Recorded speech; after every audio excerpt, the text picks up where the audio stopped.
education there on campus. And I believe Kate's going to join us now with more. Kate?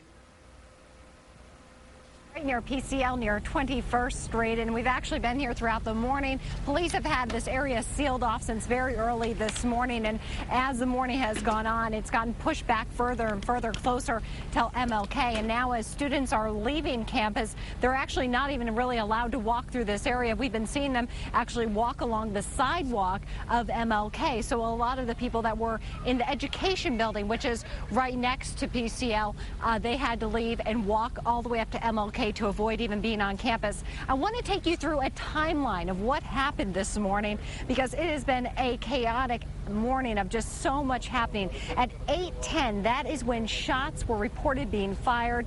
At 8:25, their siren and alert system went off. Basically, students on the UT campus all received text messages, email messages. You sign up for these as a student, even as a general public can sign up for these, and they were alerted that yes, there was a gunman on campus and they needed to stay inside. At 8:30, the school went on lockdown, and you can actually hear over the loudspeaker throughout the morning that siren has been going off, letting students know that they need to stay inside, and that continues to happen every 10 to 15 minutes out here.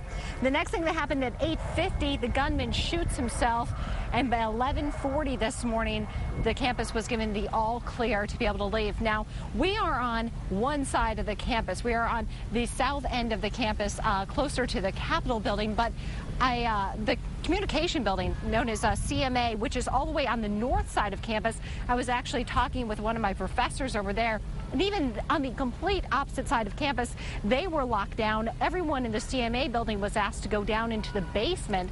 So even that far away from PCL, they were still asked to be put on lockdown. A lot of students on campus early this morning that were out at 8:30 this morning told us that, you know, they didn't even notice that something was going on because a lot of people were inside, at least the education building, taking a test, so their phones were off, and it wasn't until their professor walked into the building to say, we have to get out of here. Apparently there's a gunman in PCL, which is right next door, but for many students they didn't even know because their phones had been turned off.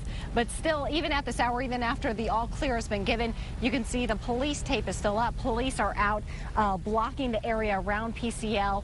You had heard Katina mention earlier that even though students are being allowed to leave campus, they are not allowed to be in this general area, simply because we've seen crime scene investigators out here. We've seen the K-9 units out here, so they are covering quite a large swath of the campus to investigate possibly where this gunman started from, where he may have parked his car, where he walked, where he was prior to walking into that library and having this entire incident take place throughout the morning. But as of right now, we do see a lot of students leaving campus since they will not be having classes today, but certainly just a chaotic morning out here.